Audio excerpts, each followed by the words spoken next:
Hi everyone, this is Valerie from Aaron Holtz Farms. This is the final video in my calving season series. And this video is going to talk about treating calves that get sick, mainly calves that get sick with something called scours. It's not really totally related to calving, but it is a big part of calving season and right after calving season. So what scours is diarrhea in calves, and it can be caused by any number of things: bacteria, viruses, protozoa.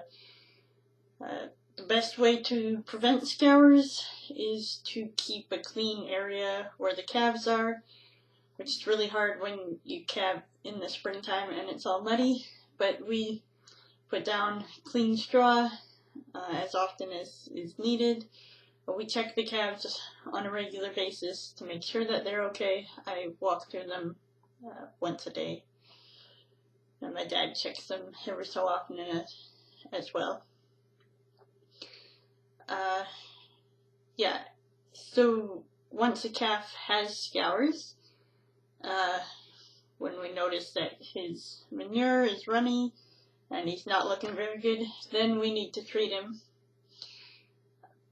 So what we'll do is we'll catch him. If we can't catch him, he is not sick enough to be treated. And we really hope that we don't have to catch them, but there are usually at least a few every year that we have to catch and treat. So the first thing that we do to treat a calf is we give it a calf scour tablet, which is just from the local store. So it's just a pill like this, and yeah, it's used to treat scours, and it's on the bottle here. It's got the dosage per day for however big the calf is. If it's up to 50 kilograms, 1 tablet per day. Calves from 50 to 100 kilograms, 2 tablets per day, and so on. And then on the bottle we can also see there's a warning that says treated animals must not be slaughtered for use in food for at least 10 days after the latest treatment with this drug. So that's called a withdrawal period, that 10 days, and that just makes sure there's enough time for the residues of whatever's in here to clear out of the system before the animal is slaughtered and put into the food system. And all medicines and antibiotics have that that we use in cattle. So calves don't like to take pills, and it's a big pill, and if you put this in its mouth, it'll just spit it out. So we have this bolus gun, it's called. This is also called a bolus tablet, pill, whatever you want to call it. So we pull the plunger out at the back, stick the pill in the front end, and then we have to shove this down the calf's throat to make him swallow the pill. So we'll take the calf and wrestle him into a corner, and we have to hold the calf's mouth open, and then we don't just shove it in. You kind of work it in, and the calf swallows it down, and then once we know that it's far enough in that we can kind of feel that the calf has swallowed it, then we push the plunger in, and the pill will be ejected out the other end. You can see, like so. And then it just goes down the calf's throat and does the work. And if you have to give more pills, then you take it out and put another one in and do it again. And then between each calf we have to wash this to prevent passing germs from calf to calf. This is actually really old. I should get a new one. It's kind of getting gross. So normally we'll treat a calf once, maybe twice with the pills, and they're good to go. They get better and it's all good. Once I've treated them, I need to mark it in my calving book, my record book, which I talked about in an earlier video. Earlier I talked about the birth records here, but there's also a section, there's a few sections. There's a section called treatment records. So there I put the date of the ID of the animal that was treated, and I'll usually put, the site tag number and then a note about, it's a white heifer or whatever. The reason for treating, so in this case it would be scours, the product used, in this case calf scour tablets, the dose and route, so this was 1 pill orally, but if I were to give a needle it'd be so many milliliters, intramuscular or subcutaneous or intravenous, all of which I will talk about momentarily. The withdrawal time, remember for these it was 10 days, so I put 10 days. And then there's a column called other information and a column called comments. Not sure why they didn't just merge those together.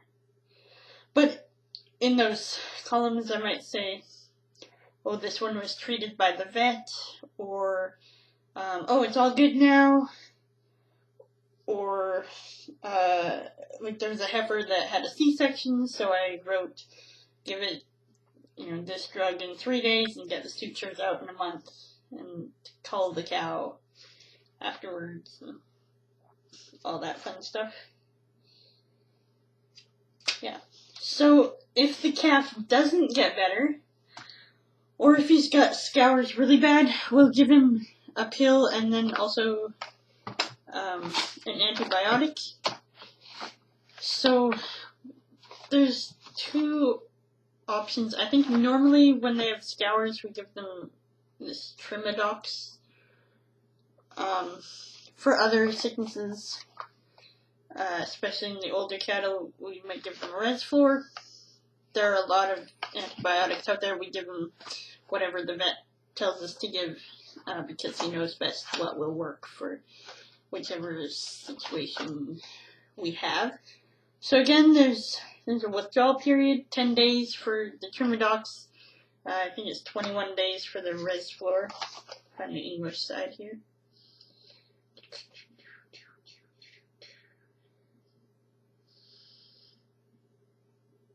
No, it's not on the box. Probably in the insert. All of these have an insert in the box that gives us more information. Just piece of paper. And a lot of the information on a piece of paper I don't really need unless I accidentally inject it with myself and inject myself with it. And then the vet, or the poison control, needs to know a lot of this.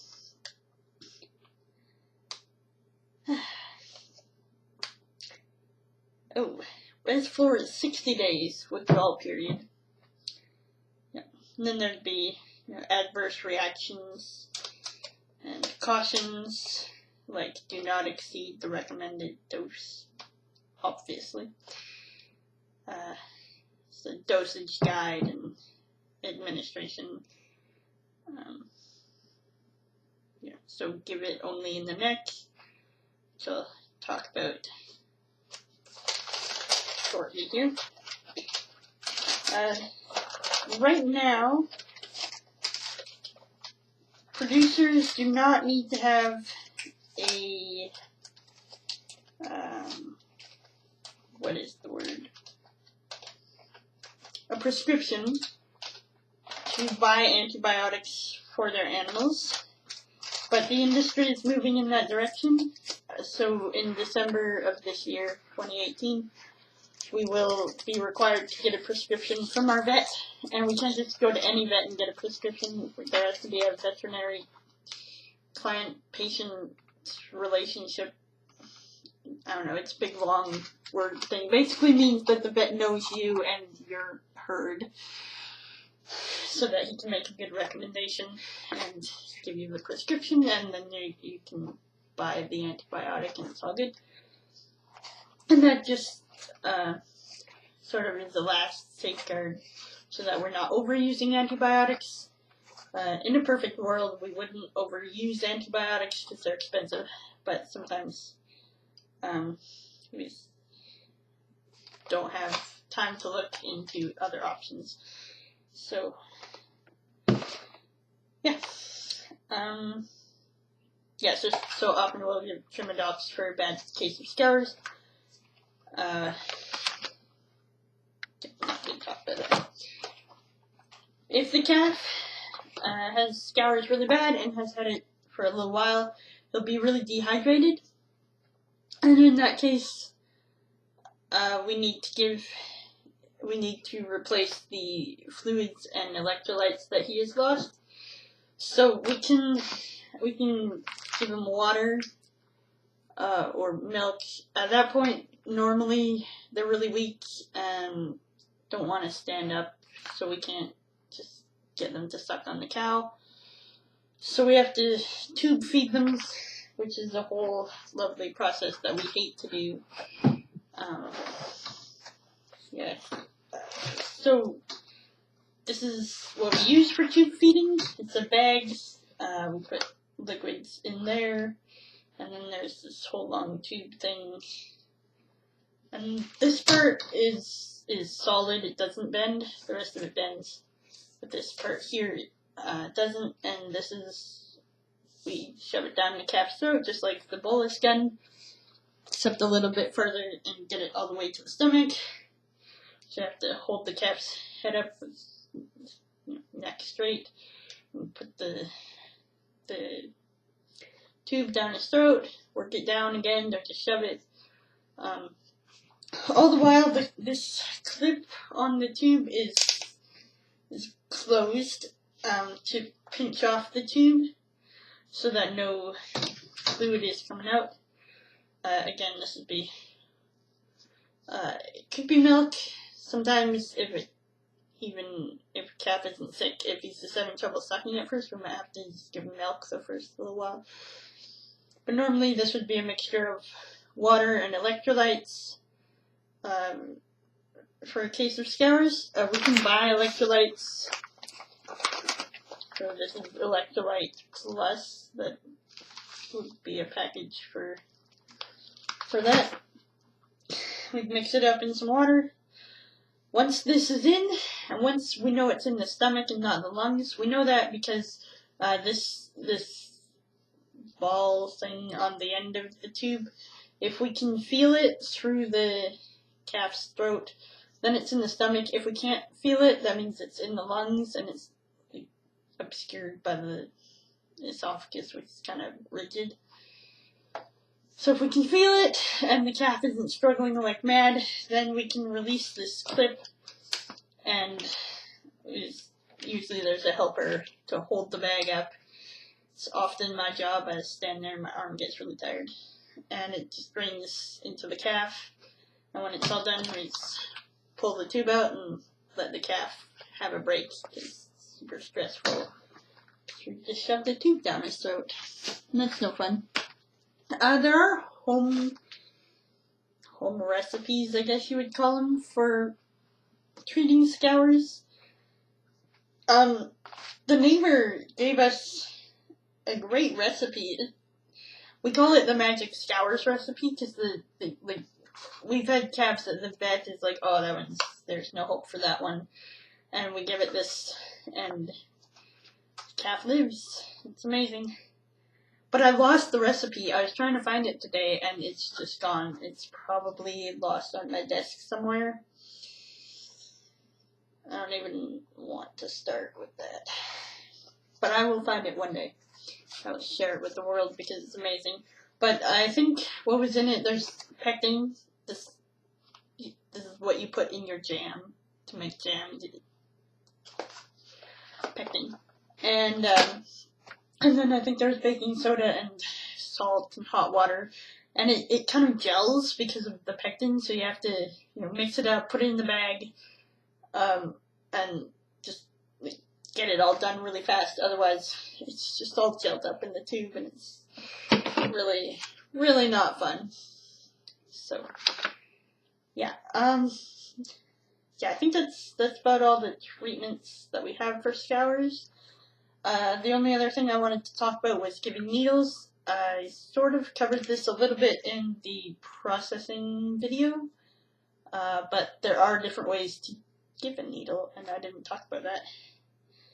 So, there's intramuscular, subcutaneous, and intravenous. Intravenous is when we put the needle directly into the vein, so if we pull the plunger out a little bit, there should be blood coming into the needle. Usually we'll get the vet to do it if it has to be an intravenous. There's not a lot that we would have to do intravenously. Dairy guys, I think, are more used to being able to do intravenous injections because they have to know how to do that. But on this farm anyways, we're not particularly familiar with that method. So we normally have intramuscular or subcutaneous injections that we have to give. Intramuscular is when it goes right into the muscle. Subcutaneous is when it goes between the skin and the muscle. So to get it into the muscle, you just take the needle and jab it straight in. I talked about earlier, we give injections into the neck. Now, farmers used to give them in the hip back here, but that's not really a best practice. It kind of ruins the meat in that area and just problems. So we inject them in the neck where we don't use the meat. Stick it in, pull the plunger back a little bit to make sure it's not in a vein. So as long as no blood comes in, then you just give them the injection and it's all good. To do subcutaneous, we have to take the skin on the neck, kind of pull it out, it's called tenting it, and then stick the needle in between the skin and the muscle, and then we can give the injection, pull it out. We never give more than 10 mils in one site at a time, so if we have to give 20 mils or something, we'll give 10 mils in this side of the neck and 10 in this side. And sort of space it out. And that way it doesn't build up and create problems. And that would be for intramuscular or subcutaneous. Yeah, I think that's all I had for treating cows, or calves. And I hope you've enjoyed this series on calving season.